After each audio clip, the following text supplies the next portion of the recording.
அனைவருக்கும் வணக்கம். Welcome back to Thilaks money YouTube channel. இந்த பதிவில் நம்ம என்ன பார்க்க போகிறோம்னு பார்த்தீங்கன்னா, பங்குனி உத்திரம் எப்போ வருகிறது, மேலும் இந்நாளில் நாம் எவ்வாறு முருகப்பெருமானுக்கு விரதம் இருந்து வழிபாடு செய்ய வேண்டும், ஏன் பங்குனி உத்திரம் முருகப்பெருமானுக்கு சிறப்புக்குரிய நாளாக அமைகிறது, மேலும் பங்குனி உத்திர திதி எப்போ வருகிறது, பங்குனி உத்திர நாளில் விரதம் இருந்து வழிபாடு செய்வதால் நமக்கு என்ன பலன்கள் கிடைக்கும் என்று இந்த பதிவில் இருக்குது. கண்டிப்பாக இந்த பதிவு உங்கள் எல்லாத்துக்கும் ரொம்ப பயனுள்ளதாக இருக்கும்னு நினைக்கிறேன். கண்டிப்பாக வீடியோவை ஸ்கிப் பண்ணாமல் எல்லாருமே கடைசி வரைக்கும் பாருங்கள். நம்மளுடைய சேனலை இப்போ தான் ஃபஸ்ட் டைம் பார்க்குறீங்கன்னா கண்டிப்பாக சப்ஸ்கிரைப் பண்ணிகிட்டே பாருங்கள். வாங்க இப்போ நம்ம வீடியோக்குள்ள போகலாம். பங்குனி மாதத்தில் வரக்கூடிய பௌர்ணமியும் உத்திர நட்சத்திரமும் சேர்ந்து வரக்கூடிய நன்னாளை தான் நம்ம பங்குனி உத்திரம் நன்னாள் என்று சொல்லி நம்ம கொண்டாடிட்டு வருகிறோம். இந்த பங்குனி உத்திர வழிபாடு முருகப்பெருமானுக்குரிய முக்கியமான வழிபாடு நாள்களாகவும் விரத நாட்களாகவும் கருதப்படுகிறது. ஏன் பார்த்தீங்கன்னா, முருகப்பெருமான் இந்திரனுடைய மகளான தெய்வானையை திருமணம் செய்தது இந்த உத்திரம் நன்னாளில் தான் என்று பல புராணங்களில் சொல்லப்படுகிறது.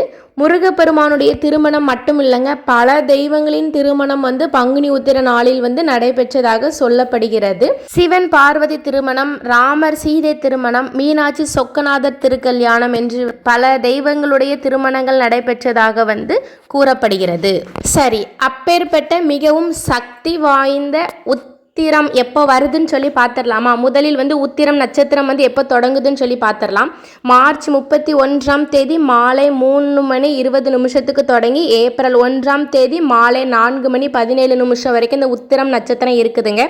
பௌர்ணமி தேதி எப்போ ஆரம்பிக்குதுன்னு சொல்லி பார்த்தீங்கன்னா ஏப்ரல் 1 காலை 7:38 தொடங்கி ஏப்ரல் 2 காலை 7:57 வரைக்கும் இருக்குதுங்க. அதனால் நமக்கு என்னைக்கு பங்குனி உத்திரம்னு சொல்லி பார்த்தீங்கன்னா ஏப்ரல் 1 புதன்கிழமை அன்று தாங்க. தமிழுக்கு பார்த்தீங்கன்னா பங்குனி மாதம் 18 அதாவது பார்த்தீங்கன்னா ஒவ்வொரு மாதத்தில் வரக்கூடிய பௌர்ணமி வழிபாடு முருகப்பெருமான் மற்றும் சிவபெருமான் வழிபாடு செய்வதற்கு மிக சிறப்பான நாளாக அமைகிறதுங்க. ஆனால் இந்த பங்குனி உத்திர பௌர்ணமி நாளன்று நாம் முருகப்பெருமானை வழிபாடு செய்வதால் முருகப்பெருமானுடன் சேர்த்து அனைத்து தெய்வங்களையும் வழிபாடு செய்வதற்குரிய நாளாக அமைகிறது. மேலும் நமக்கு அதற்குண்டான பலன்கள் அப்படியே கிடைக்கும் என்றும் சொல்லப்படுகிறது. சரி, இப்போ நம்ம பங்குனி உத்திர நாளன்று முருகப்பெருமான் ஆலயத்திற்கு செல்ல முடிகிறவங்க கண்டிப்பாக சென்று வழிபாடு செய்து விட்டு வாருங்கள்.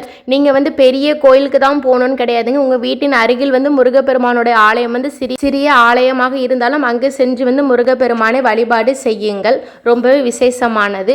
என்னால் கோவிலுக்கெல்லாம் போயிட்டு வழிபாடு செய்ய முடியலங்க. வீட்டில் எவ்வாறு வழிபாடு செய்யலாம் என்று கேட்டிங்கன்னா உங்கள் வீட்டில் முருகப்பெருமானுடைய படம் சிலை இருந்தால் நல்லாக சுத்தப்படுத்திட்டு, சிலை இருப்பவர்கள் கண்டிப்பாக ஏதாவது ஒரு 3 அபிஷேகம் செய்யுங்கள். பால், தயிர், சந்தனம் உங்களுக்கு எது முடியுமோ அந்த அபிஷேகம் செய்து சிகப்பு நிற பூக்களால் அதுவும் செவ்வரளி பூ போட்டு வழிபாடு செய்யுங்கள். ரொம்பவே விசேஷமானது. அதன் பின்பு பார்த்தீங்கன்னா முருகர் படத்திற்கு முன்னாடி நெய் தீபம் ஏற்றி வழிபாடு செய்யுங்க. ரொம்பவே விசேஷமானது. இவ்வாறு நீங்கள் நெய் தீபம் ஏற்றி வழிபாடு செய்வதால் திருமண தடைகள் நீங்கும் என்றும் திருமண வாழ்க்கையில் உள்ள பிரச்சனைகள் அனைத்து நீங்கும் என்றும் சொல்லப்படுகிறது. நெய் வைத்தியமாக இனிப்பு வகைகளில் சர்க்கரை பொங்கல் செய்து வைத்து வழிபாடு செய்யுங்கள்.